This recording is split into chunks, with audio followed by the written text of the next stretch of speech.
Bon, donc on le sait, ça y est, c'est une remise, une subvention de 15 centimes par litre donc de carburant pour lequel le gouvernement a finalement opté. Mesure qui concerne donc tous les Français et toutes les entreprises pendant 4 mois à compter du 1er avril. Bonjour Xavier. Bonjour David. Xavier Timbaud, économiste et directeur principal de l'OFCE. Au départ, il y a encore quelques jours, le gouvernement voulait aider les gros rouleurs, les ménages modestes, voulait des mesures ciblées. Et finalement, Jean Castex, Premier ministre, nous dit non, ça sera une mesure qui va aider tous les Français. Le virage, il est à 180 là. C'est ça, à 180 et pas à 360, hein. Oui. Attention. Oui, sinon on revient au point de départ. Ouais, c'est ça. Donc oui, c'est un virage à 180. Bon, vous voulez les arguments pour? Les arguments contre, il y en a beaucoup. Ouais. Donc on va commencer par les arguments pour. Ouais, allez. Une élection. Il fallait aller très vite. Alors, très vite pour envoyer un signal. Enfin, très vite, en même temps, ça commence le 1er avril. Soit en passant, il faut que tous les distributeurs puissent se mettre en ordre de bataille, c'est ce que dit le gouvernement. Est-ce que c'est ça la vraie raison? Oui, parce qu'il y a un choix qui a été fait, qui, à mon avis, est quand même un bon choix, qui est de continuer d'afficher le prix tel qu'il est, et d'appliquer la remise, en quelque sorte, à la caisse. Et donc ça demande à avoir une... Donc il faut que tout le monde se mette en ordre de bataille, en ordre de marche, notamment les distributeurs. Donc c'est pour ça qu'il y a un délai de 15 jours. Voilà, un délai de 15 jours pour que ça soit fait en même temps partout, qu'il n'y ait pas le sentiment que ça soit fait à certains endroits plus vite qu'à d'autres, ce qui aurait pu être contre-productif. Et la question de la mesure électoraliste, de dire effectivement, voilà, c'est pour éviter peut-être une fronde sociale à quelques semaines de l'élection.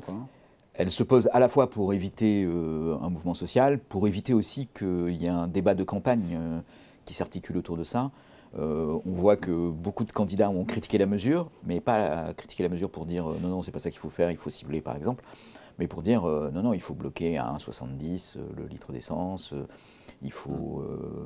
ce que propose Jean-Luc Mélenchon notamment.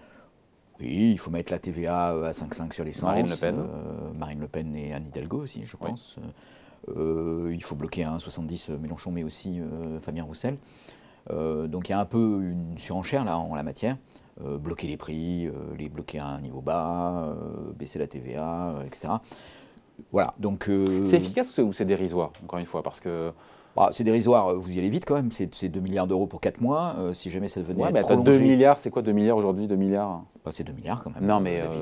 c'est quand même de l'argent. La crise a coûté 200 milliards, donc... Oui, alors, sauf que, enfin, vous voyez, là, si on additionne le chèque énergie, vous vous rappelez du chèque énergie? On arrive à 24 milliards. Ouais, chèque énergie, prime inflation. On va penser, disons. Oui, oui, donc c'est beaucoup. Dérisoire, c'est ce que disent les oppositions, en disant ouais, c'est dérisoire. Ben oui, mais c'est quand même beaucoup. 24 milliards, ça commence à faire beaucoup. Non, les 2 milliards là, de cette. Les 2 milliards, c'est 2 milliards pour 4 mois. En année pleine, c'est 6 milliards. Si c'est plus de 15 centimes et que c'est 30 centimes parce que le prix de l'essence continue d'augmenter, avec un pétrole à $120, l'essence, elle va arriver à, en même temps, à 2,70. Xavier, est-ce que vraiment cette mesure coûte 2 milliards? Puisque manifestement, on a, comment dire, toutes les hausses, toute la TVA qui a été collectée depuis 6 mois, il y a eu plus de TVA qui est rentrée parce que, évidemment, le prix était plus cher. Donc l'État ne fait que rendre. Non. L'État rend en particulier ces 2 milliards, soi-disant, de TVA qu'il a reçu en plus, qu'il a collecté pendant plusieurs mois, puisque le pétrole était cher. Non. Non, la TVA qui est collectée, elle est d'un facteur 10 inférieur aux baisses qui sont consenties au total. Sur les 24 milliards que vous citez, au total, il y a à peu près 2 milliards de TVA en plus en année pleine.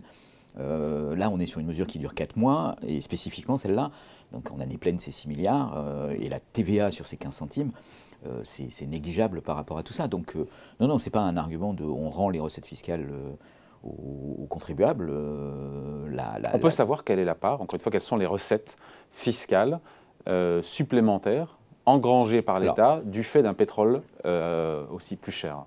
Oui, bien sûr, on peut le savoir. Après, ça c'est dépend. Combien alors? Je ne sais pas, ça dépend du prix de référence que vous prenez, mais oui, oui, c'est très simple à savoir. Regardons où était le prix il y a un an. C'est ce que je vous dis, si on additionne par rapport à il y a un an, c'est 2 milliards. Donc c'est rendu aux Français? Non, parce que ça c'est 2 milliards. Plus les 22, avec les 24. Oui, les 24, oui. Ouais. Donc les 24. Non, sur cette mesure-là, effectivement. Mais non, mais cette mesure-là, les 15 centimes, c'est pas depuis le début de l'année. C'est 15 centimes. Donc ça s'inscrit dans ce paysage. Et c'est 2 milliards sur les 24. Donc oui, c'est. Après, avant la crise, on était à 1,50 € aussi, avant la crise sur l'essence. Oui. C'est ce qui fait dire à Marine Le Pen ou à Mélenchon que pour le coup, c'est insuffisant comme mesure. Là. Mais insuffisant sous l'idée qu'il faudrait maintenir le prix de l'essence constant. Mais d'où vient cette idée que le prix de l'essence doit être constant? Pour protéger les Français. Mais pour protéger les Français de quoi, hein? Je veux dire, là, en l'occurrence, on va faire une mesure. Ok, on peut donner l'exemple d'une infirmière qui doit faire 100 km par jour et qui va utiliser de l'essence, mais c'est une mesure qui n'est pas ciblée. Donc on va aussi couvrir la dépense d'essence de quelqu'un qui utilise un gros SUV dans le centre de Paris pour se déplacer. Oui, mais plus on va faire du ciblé, plus on veut aider. Pourquoi il faut protéger cette personne-là? Là, il fallait faire une mesure qui concerne tout le monde, enfin, qui soit applicable, opérante rapidement. Opérante rapidement, ok, mais 24 milliards d'euros, c'est beaucoup d'argent. Celle-là, elle coûte 2 milliards. Oui, mais David, sur des mesures de même type, on arrive aujourd'hui à 24 milliards. 24 milliards d'euros, c'est une somme considérable sur une période de temps qui est courte. Donc la question qui se pose, c'est de savoir, mais si on avait dit on va dépenser 24 milliards d'euros pour réduire la dépense énergétique de la France, est-ce qu'il n'y aurait pas eu une meilleure utilisation que... Vous auriez fait quoi, vous, avec ces 24 milliards? Et avec 24 milliards, simplement, on peut déjà permettre à cette infirmière, on aurait pu donner à cette infirmière une subvention pour s'acheter une voiture électrique. Premièrement, on aurait pu, avec ces 24 milliards d'euros, donner des subventions à un certain nombre de Français pour qu'ils fassent la transition de leur chaudière à fioul vers une chaudière à granulés de bois ou à une pompe à chaleur. Vous vous rendez compte? C'était un investissement. C'est au titre de la guerre, par exemple, juste pour vous donner un ordre de grandeur, parce que parfois, quand même, ces ordres de grandeur sont quand même assez hallucinants. Au titre de la guerre en Ukraine, l'Union européenne a décidé une aide exceptionnelle de 1 milliard. L'Union européenne dans son ensemble, de 1 milliard d'euros à l'Ukraine. Là, en France... En termes d'armes. En termes d'armes et aussi de fourniture de médicaments et de premiers soins et de vivres. Donc, ce n'est pas que des armes. Les États-Unis ont décidé d'attribuer 12 ou 13 milliards d'euros, pareil, en termes d'armes et d'équipements de premiers secours, de nourriture. Donc, vous voyez, ça fait, on va dire, 14 milliards donnés par les pays développés à l'Ukraine pour aider les Ukrainiens. Et en France, rien qu'en France, pour protéger les automobilistes des conséquences de la crise ukrainienne sur leur consommation d'essence, on va dépenser 24 milliards d'euros. Donc là, il y a une différence de masse qui est quand même assez frappante. Non, ça vous paraît pas bizarre? J'entends. Et encore une fois, bon, on peut ne pas être totalement optimiste. J'entends, mais pourquoi 15 centimes? Parce que l'État fait cet effort et demande aux pétroliers distributeurs, confirmé ce matin par Mme Pompili, qui dit en gros, il faut aussi les distributeurs qui fassent un geste et les pétroliers. Pour les distributeurs, j'ai eu le patron de Système U qui était là il y a quelques jours, il m'a dit, moi je gagne 1 centime et encore je fais du prix coûtant. Donc les distributeurs, ils ne peuvent rien faire. Donc en gros, c'est les pétroliers. Il faut demander aux pétroliers de faire un effort sur... Bon, ben ok, on va leur demander de faire un effort, ils vont faire un effort, mais bon, même 20 centimes. Pourquoi 20 centimes? Encore une fois, le pétrole à 120 $, ça peut nous... 110 aujourd'hui.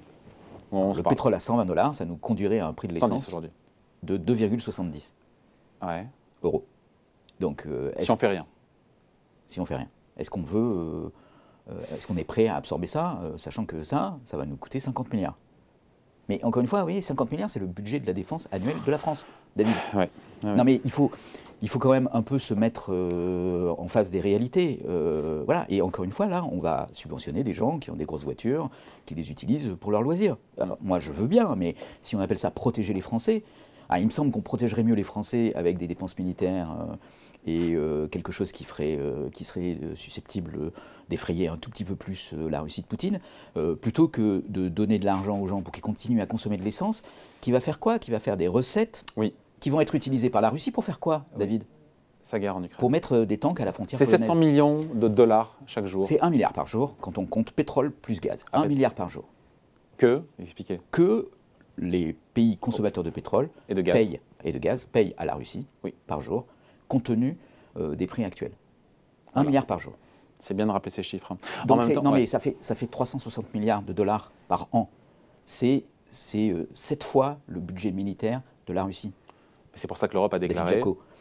C'est pour ça que l'Europe s'est dit on va se passer du gaz russe et du pétrole russe. Ça prendra plus de temps manifestement que... Mais David, c'est une urgence. Donc dire on protège les Français en mettant une prime, en subventionnant le prix de l'essence à l'achat à la pompe, je veux dire, on ne les protège pas, on les anesthésie. On ne prend pas au sérieux ce qui est en train de se passer. Quand on a commencé le chèque énergie, il fallait arrêter de dire on va bloquer les prix ou empêcher qu'ils augmentent. Ce qu'on va faire, c'est qu'on va protéger les plus exposés.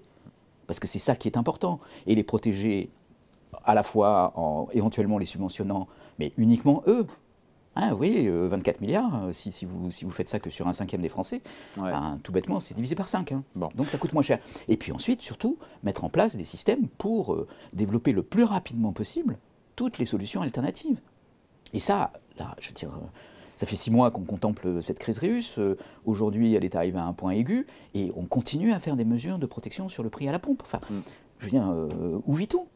C'est pas raisonnable. D'autant qu'on finit là-dessus, le prix du gazole doit baisser de 35 centimes dès aujourd'hui. C'est ce qui a été annoncé par Michel-Édouard Leclerc, puisque depuis, le pétrole, par rapport aux 130 $, a baissé à 110, l'euro est remonté, et donc, comme ils achètent l'essence, enfin, voilà, apparemment ça fluctue, oui. Ça fluctue, donc voilà. Voilà. Bon, une fois qu'on a dit ça... Bah oui, mais oui, pendant ce temps-là, on fait rien, quoi. Et on continue à payer pour que Poutine installe des tanks partout en Europe. Bon, c'est un choix, hein, mais c'est un mauvais choix. Bon voilà, on voulait vous parler en tout cas de cette mesure Voilà. qui coûte donc 2 milliards d'euros au compte public. Pour 4 mois. Pour 4 mois, pour l'instant. En plus de toutes les autres qui ont déjà été prises. Voilà, explication et point de vue signé Xavier Timbaud, économiste et directeur principal de l'OFCE. Merci Xavier. Merci David.